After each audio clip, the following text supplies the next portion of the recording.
students, welcome to the another lecture of a solution. In our last lecture we already discussed percentage W by W. We also discussed one numerical based on equation for a percentage of W by W and also percentage of V by V. Okay.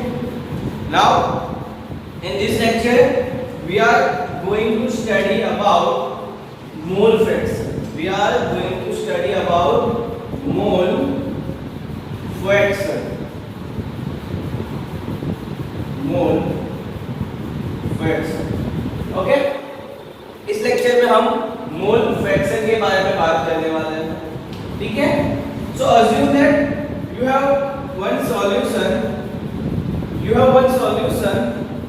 In this solution you have component A and component B.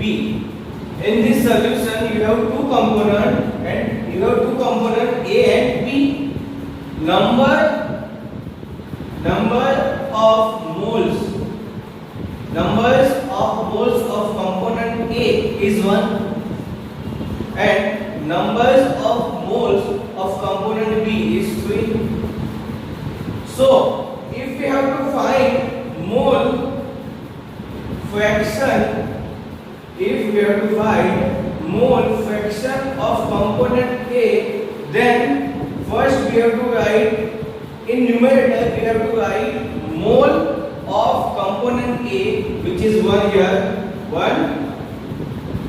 divided by total number of moles in this solution. In this solution we have two components A and B. So total number of moles is equal to Na plus Nb. Here Na is the number of moles and Nb is the number of moles of component B. So the total number in this solution, total number of moles is 1 plus 3 is equal to 4. 1 plus 3 is equal to 4. So here we have to put 4. Therefore mole fraction of A is 1 by 4 and mole fraction of component B is equal to, in numerator we have to write mole of component B. In this solution mole of component B is 3. So here we have to put 3 divided by total number of moles in solution. Total number of moles is 4. Okay. So 3 by 4. So mole fraction of a component B is 3 by 4 in this solution and mole fraction of component A in this solution is 1 by 4. Okay. From this discussion we can define that mole fraction defined as ratio of number of mole of one component and total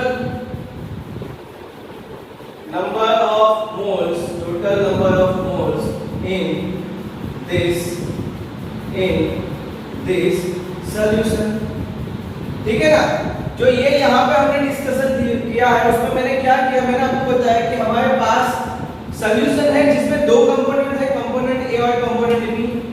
component ए उसके number of moles है 1 और number of moles component B के कितने हैं, तो 3 है. बाद में हमने यहाँ पे क्या ढूंढा है, तो मोल फ्रैक्शन ऑफ ए ढूंढा है. मोल फ्रैक्शन ऑफ ए ढूंढने के लिए हमने क्या किया, तो रेशियो लिया है यहाँ पे. ठीक है ना. यहाँ पे क्या लिया है, हमने रेशियो लिया है. किसका रेशियो लिया है, तो जिस किसी भी कंपोनेंट का मोल फ्रैक्शन हमें ढूंढना है उसके मोल हमें कहाँ लेने हैं, न्यूमरेटर में लेने हैं. तो यहाँ पे हमें मोल फ्रैक्शन किसका ढूंढना है, कंपोनेंट ए का ढूंढना है. ठीक है. यहाँ पे सॉल्यूशन में कंपोनेंट ए के नंबर ऑफ मोल्स कितने हैं, तो 1 है. तो न्यूमरेटर में आ गया 1 डिवाइडेड बाय क्या था, तो टोटल नंबर ऑफ मोल्स थे, तो total number of moles Na plus Nb is equal to 4 है। तो यहाँ पे वही मैंने लिखा हुआ है कि मोल फ्रैक्शन को कैसे डिफाइन किया जाएगा, तो रेशियो होता है ratio of number of moles of one component and total number of moles in this solution. ठीक है ना, एक तो देखो number of moles,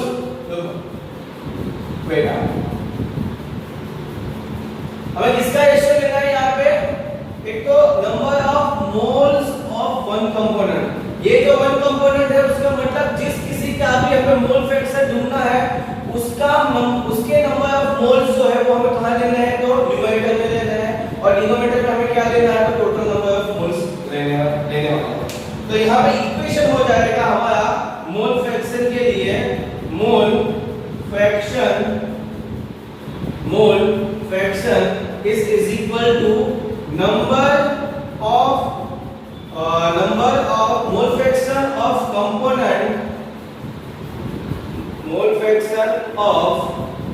component is equal to number of moles of component divided by total number of moles of solution। Okay, तो ये हमारा equation है किसके लिए, किसी भी कंपोनेंट का हमें मोल फ्रैक्शन ढूंढना है तो हमें ये इक्वेशन पता होना चाहिए। अगर ये इक्वेशन हमें पता है तो हम इजीली किसी भी कंपोनेंट का मोल फ्रैक्शन ढूंढ सकते हैं। पहला कुछ नहीं है, जिस किसी का भी मोल फ्रैक्शन हमें ढूंढना है उसके मोल न्यूमरेटर में लेने हैं और डिनोमिनेटर में हमें क्या लेना है, टोटल नंबर ऑफ मोल्स लेने वाला है। ठीक है, ओके। तो अगर हमें मोल फ्रैक्शन, ठीक है, ये जो यहाँ पे हमने डिस्कशन किया था उसी सॉल्यूशन की बात करते हैं। तो यहाँ पे जो लिखा हुआ है वही मोल फ्रैक्शन ऑफ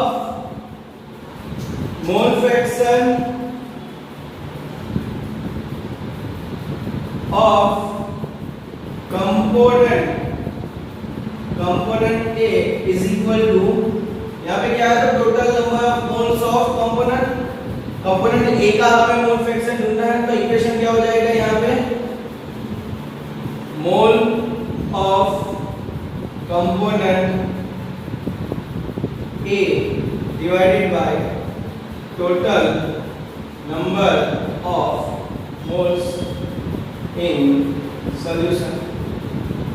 ठीक है, यहाँ पे जो ये मोल फ्रैक्शन होता है उसको हम जीटा, किससे, ये जो मैंने लिखा है वो क्या है, तो जीटा, हम उसको जीटा से रिप्रेजेंट करते हैं। यहाँ पे कंपोनेंट ए का मोल फ्रैक्शन ढूंढना है तो हम यहाँ पे उसको जीटा ए से रिप्रेजेंट करने वाला है, जीटा ए से रिप्रेजेंट करने वाला है। Number of moles of component A is represented by Na, therefore we are going to put here Na, and the total number of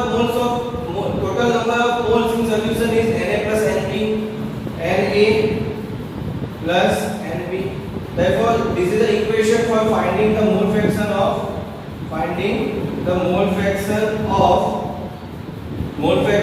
of component A। Same way, mole fraction of component B, mole fraction of a component B will be in numerator number of moles of component B, which we are going to represent by Nb. Here we represent by Nb, and total number of moles is Na plus Nb. So this is the equation for, okay, and the mole fraction of a component B we are represented by zeta B. Now if we take the sum of zeta A and zeta B, मतलब कि यहाँ पे जो हमें mole fraction मिले हैं उनका हम सम करने वाले हैं, तो हमें क्या मिलेगा, तो zeta A plus zeta B, then we get Na divided by Na plus Nb plus N B is equal to N A plus N B. ठीक है, अभी मैं यहाँ पे लिखने वाला हूँ। तो क्या हो जाएगा, N A plus N B वापिस आ जाएगा, ये N A plus N B ये हो जाएगा। ये कैसे होता है आपको बताइए आपको, ये कैंसिल आउट हो जाएगा। तो आपका answer zeta A plus zeta B is equal to 1 आ जाता है। Zeta A plus zeta B is equal to 1 आ जाता है। तो इसका मतलब क्या है, तो इसका मतलब हो जाता है कि हमारे सॉल्यूशन में जितने भी कंपोनेंट है उन सभी कंपोनेंट के मोल फ्रैक्शन का हम अगर सम करते हैं तो कितना आएगा, 1, मतलब यूनिटी आएगा, मतलब 1 आने वाला है। ठीक है ना, सॉल्यूशन में जितने भी कंपोनेंट है हम अगर उन सभी कंपोनेंट का मोल फ्रैक्शन करने वाले हैं तो क्या आ जाएगा, मोल फ्रैक्शन का सम करने वाले तो क्या आने वाला है, तो 1 आ जाएगा। ठीक है, तो अभी मोल फ्रैक्शन किया है आपको। एक और चीज हम इसको कंफर्म भी कर सकते हैं, कैसे, तो यहाँ पे हमने देखा था ये क्या है, जीटा ए ही है ना ये, और ये जीटा बी है, ये जीटा ए है और ये जीटा बी है, दोनों का सम लेंगे 1 आना चाहिए। तो zeta A plus zeta B is equal to, zeta A is 1/4 plus 3/4 plus 3/4, so 4/4 आ जाएगा और 4 कैंसिल आउट ईच अदर। तो ठीक है ना, इस सॉल्यूशन में दो कंपोनेंट है, उन दोनों कंपोनेंट के मोल फ्रैक्शन का मैं सम किया, कितना आ गया, 1 आ गया। तो अभी आपको पता चल गया that mole fraction defined as the ratio of number of moles of component divided by total number of moles of this solution. ये इसका ऑपरेशन है। ठीक है, जीटा से हम मोल फ्रैक्शन को रिप्रेजेंट करते हैं। ठीक है, मैंने आपको ये एग्जांपल भी दिया था, एक सॉल्यूशन जिसमें दो कंपोनेंट है ए और बी, नंबर ऑफ मोल्स इसके 1 और नंबर ऑफ मोल्स इसके 3 है। बाद में हमने ये किसी भी कंपोनेंट का हमें मोल फ्रैक्शन ढूंढना है तो हमें कुछ नहीं करना, न्यूमरेटर में उनके मोल रखने और डिवाइडेड बाय करना है टोटल नंबर ऑफ मोल्स। यहाँ पे भी हमें वैसा ही करना है। एक और चीज जो लास्ट में हमने देखी, सॉल्यूशन में जितने भी कंपोनेंट है अगर उन सभी के मोल फ्रैक्शन का हम सम करने वाले हैं तो कितना आ जाएगा, तो वो आ जाएगा 1। ठीक है, तो ये आप स्क्रीनशॉट ले लीजिए। इसके बाद हम न्यूमेरिकल करने वाले हैं, इसका फटाफट स्क्रीनशॉट ले लीजिए। ओके, तो अभी हमने मोल फ्रैक्शन डिस्कशन कर दिया, उसी इक्वेशन के बेस पे कुछ न्यूमेरिकल आते हैं, उसमें से एक न्यूमेरिकल मैं आज आपको करवाने वाला हूँ। ठीक है, तो हमें ढूंढना है मोल, हमें दिया गया है मोल, हमें कैलकुलेट करना है mole fraction of A benzene. Calculate क्या करना है, mole fraction of A benzene. C6H6 का मतलब होता है benzene. In a solution containing 30% by mass of it in CCl4। ठीक है, हमें क्या दिया गया है, 30% बाय मास ऑफ, यहाँ पे हीट का मतलब क्या होगा, तो benzene, of benzene in CCl4। ठीक है ना, तो यहाँ पे CCl4 क्या, ये जो है वो क्या है, तो हमारा सॉल्यूट है, और ये हमारे पास जो इक्वेशन है वो क्या है, ये जो CCl4 है वो हमारे पास हमारा क्या है, तो ये हमारा होता है सॉल्वेंट होता है। ठीक है, ओके, तो हमारे पास सॉल्यूट प्लस सॉल्वेंट मतलब बेंजीन को CCl4 में डिसॉल्व करने के बाद जो सॉल्यूशन हमें मिला है वो क्या है, 30% बाय मास है। ठीक है, तो हमें यहाँ पे 30% मिला है, परसेंटेज W/D वाला जो मैंने आपको बताया था वो मिला है हमें।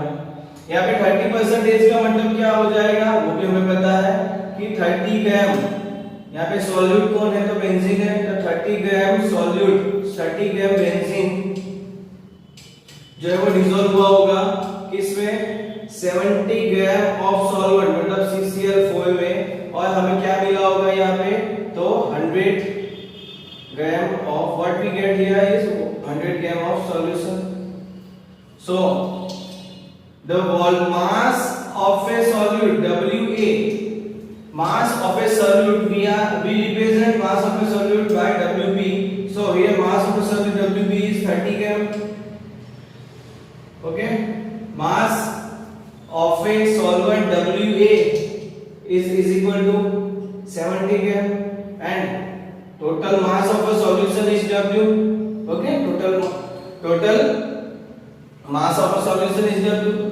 Here WA is equal to WB, WA plus WB is equal to total mass of a solution.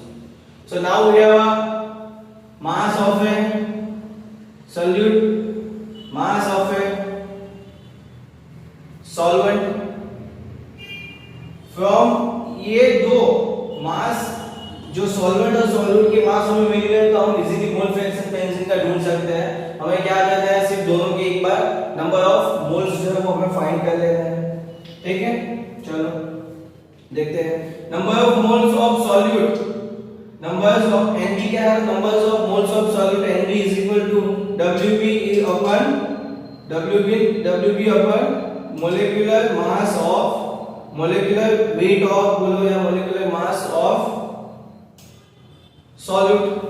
molecular weight क्या हो जाएगा,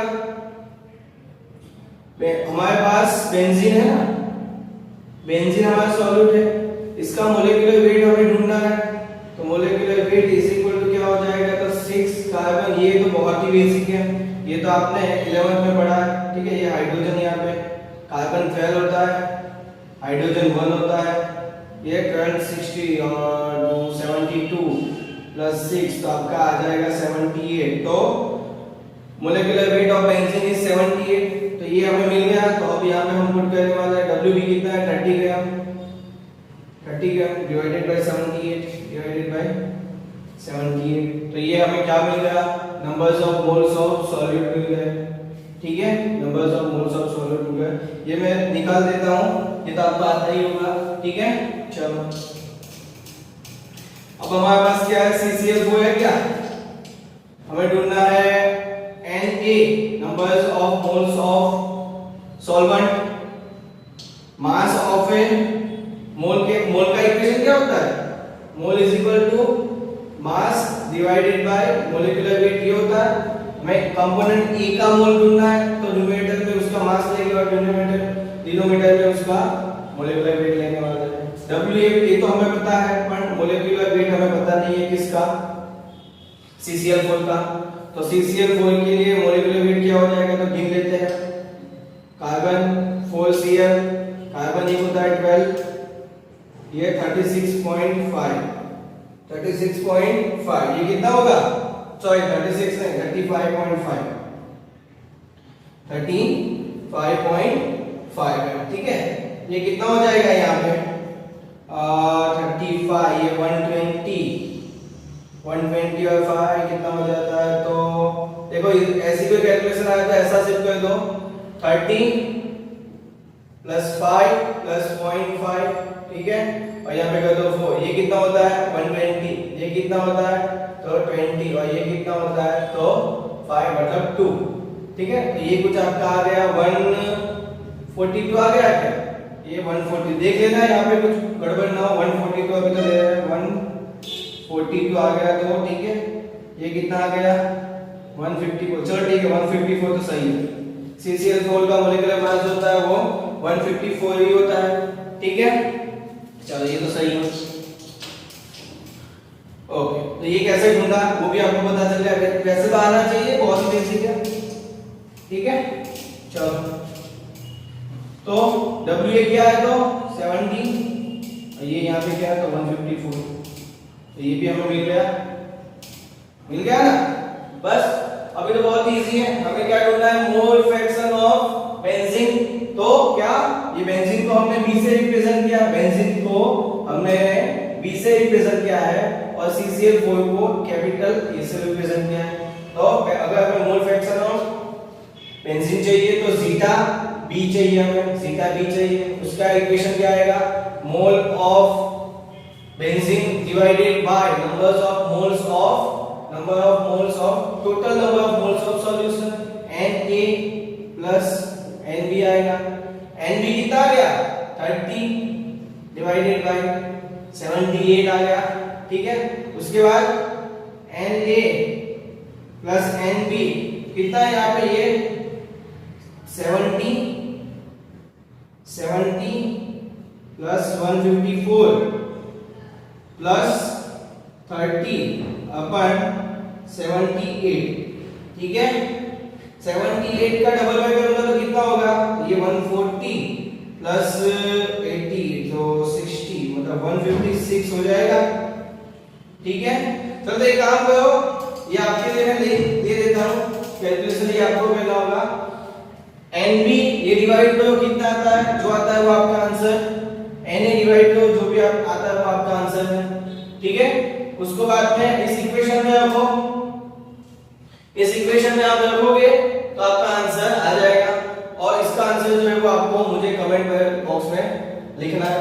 ठीक है, और उसके बाद हमें यहाँ पे सिर्फ बोला है कि मोल फ्रैक्शन ऑफ बेंजीन ढूंढना है, फिर भी हमें अगर ऐसा बोला जाए कि मोल fraction of CCl4 carbon tetrachloride का मोल फ्रैक्शन ढूंढो तो भी ढूंढ सकते हैं, क्योंकि हमें पता है mole fraction of A is equal to mole fraction of B is equal to 1 होता है। ठीक है ना, ये क्या है, तो total number of total mole fraction है ना, सभी कंपोनेंट के मोल फ्रैक्शन का सम करेंगे तो 1 आता है।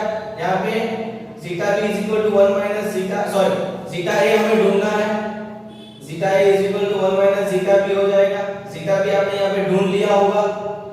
ठीक है, वो वैल्यू यहाँ पे रखो, जो भी आंसर आया वो आपका ये क्या है, तो ये आपका आ गया CCl4 के मोल फ्रैक्शन, और जो ये आया है वो क्या है, तो आपके बेंजीन C6H6 का मोल फ्रैक्शन है। ठीक है, तो आपको कमेंट करना है इसका आंसर, मैं आपके लिए होमवर्क कर रहा हूं, इसका आंसर आपको कमेंट करना है। ठीक है, चलो ओके, नेक्स्ट जो हम डिस्कशन करने वाले हैं वो है मोलारिटी और मोलारिटी के बारे में। ठीक है, ये आपने 11 स्टैंडर्ड में some basic of concept of chemistry chapter number 1 में ऑलरेडी आप करके आए हुए हो, ये मोलारिटी और मोलारिटी के बारे में थोड़ा एडवांस 12th में होगा। ठीक है, तो मोलारिटी का मतलब क्या होता है, डेफिनेशन क्या होती है वो तो आपको पता ही होगी, number of moles of solute present in 1 litre. ठीक है, numbers of moles of solute present in 1 litre. आपको एग्जाम में पूछा जाएगा कि आपके पास एक सॉल्यूशन है जिसमें 0.3 मोलर NaOH, आपके पास एक सॉल्यूशन है उसमें मोलारिटी कितनी है, तो 0.3 मोलर NaOH है। कैसा सॉल्यूशन है, 0.3 मोलर NaOH सॉल्यूशन वाला एक NaOH वाला एक सॉल्यूशन है। तो इसका मतलब क्या होगा कि 0.3 ग्राम ऑफ NaOH जो होते हैं, 0.3 ग्राम NaOH जो होते हैं वो प्रेजेंट होते हैं 1 लीटर ऑफ वाटर। यहाँ पे वाटर ले लो या सॉल्यूशन ले लो, एक ही चीज, एक ही बात है। ठीक है, 0.3 gram of NaOH present in 1 litre of solution. ठीक है, तो एमसीक्यू में ये पूछा जा सकता है कि यहाँ पे 0.3 के बदले आप 0.5 भी रख सकते हो, कि अगर आपको बोला जाए कि आपके पास सॉल्यूशन है जिसमें आपको आपकी मोलारिटी जो है वो 0.5 है, तो आपको पूछा जाएगा कि NaOH का मास कितना है, तो आपका आंसर आता है कि 0.5 gram mass of NaOH present in 1 litre of solution. Equation क्या होगा, तो moles of solute divided by volume of solution, volume of solution is in litre, in molarity volume of solution is always in liter। Okay, ये equation के base पे हमें बहुत सारे numerical पूछे जाते हैं, वो हम करने वाले हैं। यूनिट क्या होगा, तो कैपिटल M जो है वो उसका यूनिट है, और मोल और volume of solution in litre, so equate आपका यूनिट एक दूसरा भी आ जाएगा, मोल divided by litre, mole divided by litre. आपको बोला जाएगा आपके पास एक सॉल्यूशन है जिसकी मोलारिटी जो है 1 है, तो उस सॉल्यूशन को क्या बोला जाएगा, तो मोलर सॉल्यूशन। अगर मोलारिटी 2 है तो क्या बोला जाएगा, बाइमोलर सॉल्यूशन। मोलारिटी अगर आपकी 1/2 है तो क्या बोला जाएगा, सेमी मोलर सॉल्यूशन। एंड अगर मोलारिटी 1/10 है तो क्या बोला जाएगा डेसीमोलर सॉल्यूशन। और मोलारिटी अगर 1/100 है तो सेंटीमोलर सॉल्यूशन बोला जाएगा। ये एमसीक्यू के लिए बहुत ही इंपॉर्टेंट है, इसमें से एमसीक्यू आ सकता है, इसमें से भी आ सकता है, और जो मैंने ये एग्जांपल आपको करवाया उसी तरीके से आपको बोल दिया जाएगा, सॉल्यूशन है आपके पास, उसमें बोल दिया जाएगा कि 0.1 मोलर NaOH सॉल्यूशन है, तो NaOH का मास कितना है, तो आपका आंसर आएगा 0.1 ग्राम NaOH उसमें प्रेजेंट होगी। ठीक है, तो ये था मोलारिटी के बारे में थोड़ा बहुत। अब हम डिस्कशन करने वाले वो मोलारिटी को हम स्मॉल m से भी रिप्रेजेंट करते हैं, मोलारिटी को हम स्मॉल m से भी रिप्रेजेंट करते हैं। मोलारिटी का मतलब क्या होता है कि number of moles of solute present in 1 kilogram of solvent.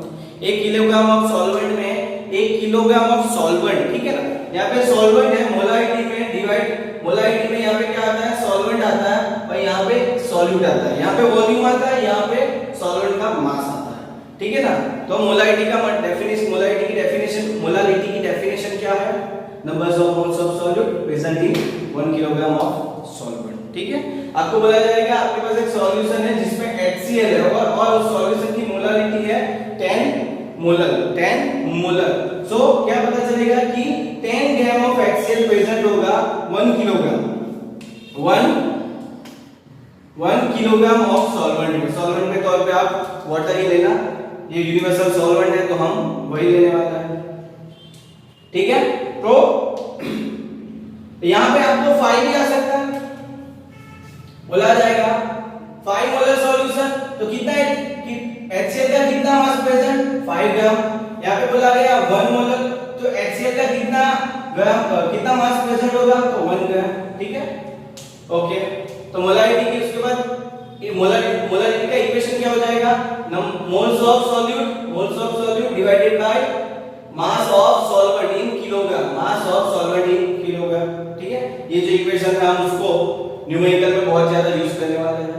ये एमसीक्यू के लिए है, ये दोनों चीजें एमसीक्यू के लिए है। यूनिट क्या है, तो मोलारिटी का यूनिट कैपिटल है, स्मॉल m होता है जो मैंने यहाँ पे बताया था, ठीक है। और दूसरा मोल divided by kilogram, mole divided by kilogram. अगर सॉल्यूशन 1 में मोलारिटी 1 है तो 1 मोलर सॉल्यूशन, मोलारिटी 2 है तो बाई मोलर, 1/2 है सेमी मोलर, 1/10 है तो डेसीमोलर और 1/100 है तो सेंटीमोलर सॉल्यूशन, ठीक है। मोलारिटी और मोलारिटी में एक ही डिफरेंस है, मास ऑफ ए सॉल्यूट, तो यहां पे भी मास ऑफ ए सॉल्यूट है। न्यूमेरेटर में जो है, डिनोमिनेटर में जो है वही डिफरेंस है, यहां पे सॉल्यूशन का वॉल्यूम था लीटर में और यहां पे मास ऑफ ए सॉल्वेंट है kilogram, mass of a solvent है किलोग्राम में, ठीक है। आप एक बार स्क्रीनशॉट ले लो, इसके बेस जो न्यूमेरिकल आता है वो हम अभी करने वाले हैं। Like and share my videos with your friends, give comments, also subscribe my YouTube channel Aditya Shinde. Thank you for watching.